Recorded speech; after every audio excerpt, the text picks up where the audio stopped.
함께 하신 여러분들 모두의 기쁨과 또 평안이 여러분들 심령 가운데 충만하게 넘쳐나기를 주의 이름으로 축원합니다. 성탄의 기쁨과 평안을 나누기 위해서 우리가 놓치지 않고 하는 것이 아마 성탄 카드일 겁니다. 저도 어제 저녁부터 여러분께서 그 성탄 카드를 요즘은 그 카톡으로 이렇게 보내주시잖아요. 공통적인 것이 카드 내용이 참 밝다, 그냥 번쩍번쩍한 트리 모양 또는 선물이 막 쌓여져 있는 그런 모양, 또 빠지지 않는 할아버지 있죠, 산타 할아버지 모양, 따뜻한 황금 조명이 가득한 아기 예수를 비치고 있는 그런 모양.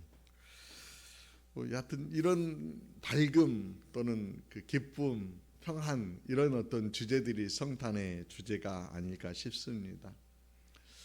그런데 여러분, 2000년 전 아기 예수께서 탄생하셨을 적에 그곳의 모습은 어떠했을까?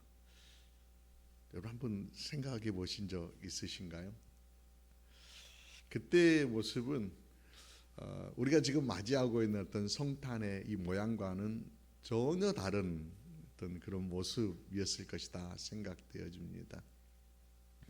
오늘 본문인 누가복음 2장 말씀을 비춰보더라도 긴급하게 지금 요셉과 마리아가 갈릴리 나사렛에서부터 호적하기 위해서, 유대 사람이니까, 요셉이라고 하는 사람이 유대 족속이니까 유대 땅인 베들레헴에 와서 호적을 하게 되는 그런 상황입니다. 이미 아이를 잉태하고 그 먼 거리를 달려와서 출산이 즈음했고, 출산을 해야 되는데 출산할 것이 없어서 마국간에서 출산을 하게 되고, 아이가요, 오늘 본문 7절에 보면은 강보에 쌓여 구유에 누였더라 라고 하는 그런 그림을 그려주고 있습니다. 이런 모습을 좀 실제적인 그 그림으로 아주 리얼하게 성경의 증언에 그대로 캔버스에 옮긴 화가가 있습니다. 바르크 시대의 거장이라고 하는 카라바조라고 하는 화가가 그린 그림이 있는데요. 카라바조의 목자의 경배라고 하는 제목이 붙은 그림입니다. 저쪽에 있는 요 그림은 전체 그림이고요. 저쪽은 조금 더 확대해서 그림을 좀 여러분에게 소개해 봅니다. 그림에는 우리가 기대했던 천사의 아름다운 합창도, 또 신비롭게 비춰지는 어떤 후광도 없습니다. 깊은 밤이었음을 알리는 듯 배경은 매우 어둡습니다. 분위기는 눅눅해 보입니다. 왜냐하면 저것이 마국간이기 때문입니다. 마국간의 벽이 굉장히 지금 여러분들 그림을 좀 어둡기 때문에 보이지 않지만은 벽면이 낡고 허름한 나무 판자로 되어 있고요. 그 틈새에서는 아마 찬바람이 송송송 들어올 것만 같습니다. 어둠 속에 드러난 목자들의 모습은 또 어떻습니까? 굉장히 리얼하게 보여지고 있는데, 목자들입니다. 보통 우리가 목자 그러면은 아이들이 와가지고 경배하는 듯한 그런 모습일 터인데, 목자의 모습들이 나이 들고 지친 모습입니다. 머리는 벗겨져 있고요. 얼굴에는 주름이 가득합니다. 어깨가 드러난 남루하기 짝이 없는 그런 옷을 걸치고 있습니다. 그들이 신기한 듯 허리를 굽혀서 아기를 바라보고 있는 장면입니다. 좀 더 확대된 그림, 그 마리아의 모습을 좀 확대해 놓았습니다. 먼 여행 끝에 편안하게 출산할 그런 것을 준비하지 못해서 마국간에서 상고를 치르며 출산했던 어떤 모습을 보시면은 기쁨으로 지금 아기를 만나고 있지만은 굉장히 지쳐 있는 모습이 그려져 있습니다. 기대어져 있는데요. 지금 기대고 있는 것이 구유입니다. 구유입니다. 구유의 기세들이 포대기에 쌓인 아기를 안고 있습니다. 아기의 모습은 어떻습니까? 어머니의 뺨에 자신의 얼굴을 대고서 뭔가 칭얼거리는 듯한, 아마 배고픔 때문이었든지 추위 때문이었든지 칭얼거리는 듯한 모습을 보여주고 있습니다. 저 모습이 어찌 보면은 2000년 전 아기 예수께서 이 땅 가운데 오셨을 적에 모습을 좀 사실 그대로 좀 그려놓은 카라바조의 목자의 경배인 것 같습니다. 근데 여러분, 유독 눈에 들어오는 거 하나가 있습니다. 뭐 선명하게 보이지는 않지만 마리아가 기대고 있는, 지금 팔을 걸쳐서 기대고 있는 것이 구유입니다. 구유입니다. 오늘 보면 7절에도 첫 아들을 낳아 강보로 싸서 구유에 누웠으니라고 그렇게 소개합니다. 여러분, 구유는 아시는 것처럼 가축의 먹이를 넣어주는 여물통입니다. 여물통. 그 구유에 아기 예수님이 뉘어져 있다라고 하는 거죠. 왜 구유에 아기 예수를 뉘었을까? 간단하게 생각하면 일반적으로 그 여물통이 마구간에서 그나마 높은 곳에 있으니까 뭐 마리아가 기대고 있었던 것처럼 그곳에 좀 더 아이를 안전하게 좀 편안하게 누일 수 있어서 그렇게 했을 수도 있겠다. 또 하나는 우리 흔히 많이 하는 얘기 가운데 아기 예수님께서 겸손하셔서 겸손한 모습으로 태어나셔서 가장 낮은 곳으로 오셔서 그러셨을 것이다 라고 하는 그런 얘기도 있습니다.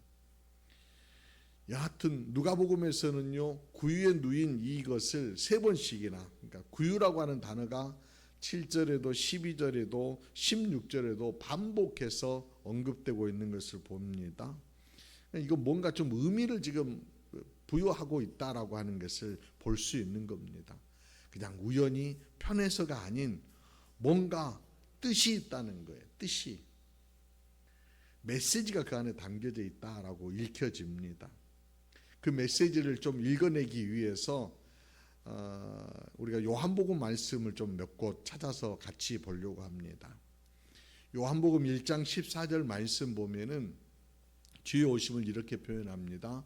말씀이 육신이 되어 우리 가운데 거하심에라고 그렇게 표현합니다. 영원하신 하나님의 말씀이 살과 피를 가진 인간의 모습으로 되시어서 오셨다라고 하는 그런 표현이고요. 요한복음 6장 35절에서 예수님께서 친히 이렇게 말씀하십니다. 나는 생명의 떡이니 내게 오는 자는 결코 줄이지 아니할 터이요 나를 믿는 자는 영원히 목마르지 아니하리라. 생명의 떡이다라고 본인 스스로 선언하시며 하신 말씀이 있습니다. 즉 이런 것들을 좀 종합해 보면은 말씀이 육신이 되어 오셨다라고 하는 얘기는 우리를 만질 수도 있고 안을 수도 있고 또 생명의 떡이다라고 하는 것은 우리에게 먹이시기 위하여서 친히 몸이 되셔서 찾아오시었다라고 그렇게 우리가 읽어볼 수 있을 것입니다. 이 이야기에서 던져주고 있는 메시지가 저는 2가지 것이 먼저 읽혀집니다. 하나는 주님께서 정말 굶주리고 있는 이들을 먹이시려고 하는 어떤 사랑의 마음, 주님의 사랑의 마음이 하나 읽혀지고요. 또 한면으로는 그럼 굶주릴 수밖에 없는 굶주림에 있는 그런 사람들이다라고 하는 우리의 어떤 실존들이 읽혀집니다. 사랑의 하나님, 우리의 실존, 먹이시겠다라고 하니까요. 자, 그렇다라고 하면은 우리의 실존이 어떤가에 대해서 한번 잠깐 들여다보십시다. 우리는 어떻습니까? 늘 만족하십니까? 겉으로는 굉장히 풍요의 시대를 삽니다. 클릭 몇 번만 하면은 30분 만에 음식이 다 배달되어지는 놀라운 시대를 살고 있습니다. 또 우리가 찾아보려고 하면 몇 번의 클릭만 하면은 전 세계의 정보를 한눈에 즐길 수 있는 이런 놀라운 시대를 만나고 있습니다. 먹는 것도 편안하고 보는 것도 풍요로운데 사람들은요 허기지다라고 하는 그런 표현들을 합니다. 육신의 배고픔 때문에 허기진 것이 아니라 뭔가 채워지지 않은 그런 허기짐이 있다라고 하는 그런 표현이겠죠. C.S. 루이스라고 하는 분이 이런 얘기를 합니다. 만약 내가 이 세상에 어떤 것으로 만족할 수 없다라고 하는 욕구를 느낀다면은 그것은 내가 이 세상이 아닌 다른 세상을 위해 만들어진 존재일 것이다 라고 하는 그런 얘기를 합니다. 그러니까 우리가 뭔가 지금 뭔가 허기지고 뭔가 부족함이 있다라고 하는 얘기는 우리 신앙적 요소로 들여다보면은 우리는 육의 존재가 아니라는 얘기예요. 그냥 단순하게 짐승이 아니라는 거예요. 짐승들은 배고프면은요 먹으면은 그냥 그걸로 만족해서 그냥 뒹굴고 쉬지만은 사람들은요 배가 부르다라고 그래서 내가 보는 것들이 넘친다라고 그래서 만족함이 우리 가운데 부어지지 않는 그런 영적인 존재이다라고 하는 거예요. 그 전도서 3장 11절에서는 이 부분에 대해서 이렇게 말씀하십니다. 하나님이 사람들에게 영원을 사모하는 마음을 주셨느니라. 영원을 사모하는 마음을 주셨다. 즉 우리 안에는 하나님께서 심어놓으신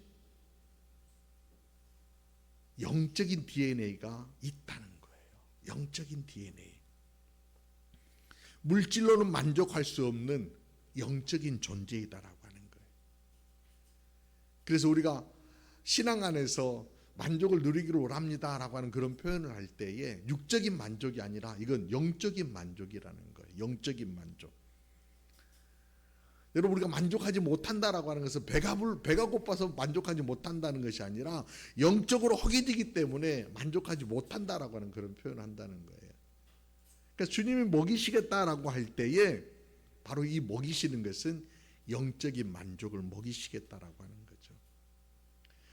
주님이 지금 이렇게 펼쳐놓으신 이 지금 구유가 마치 영적인 어떤 만족을 주시기 위해서 펼쳐놓으신 떡상같이 느껴지지 않으시나요?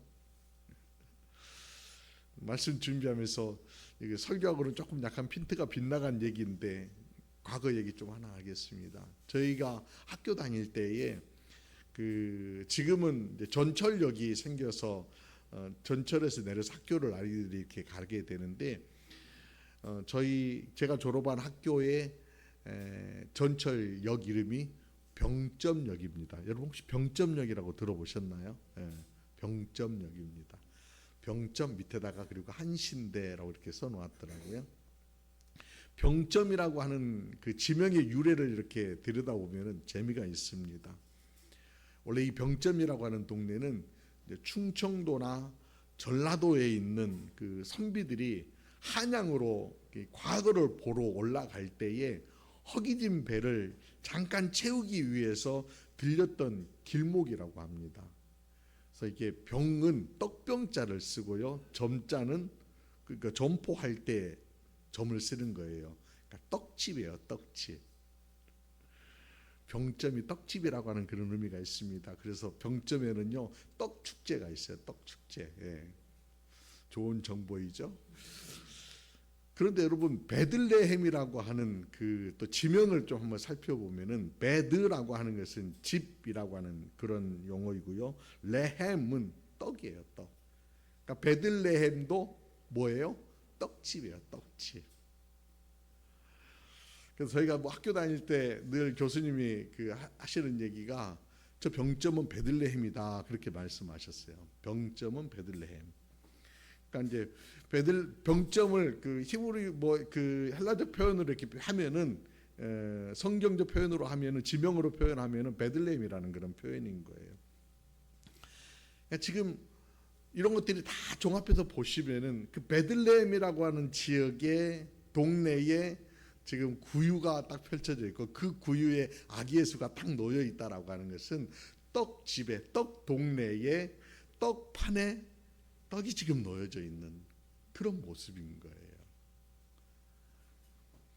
하나님은 굶주려 허거진 우리를 위해서 우주의 떡집인 베들레헴에서 지금 따끈따끈하게 부어낸 만드는 생명의 떡을 구유에 담아내시고 계신다는 거예요.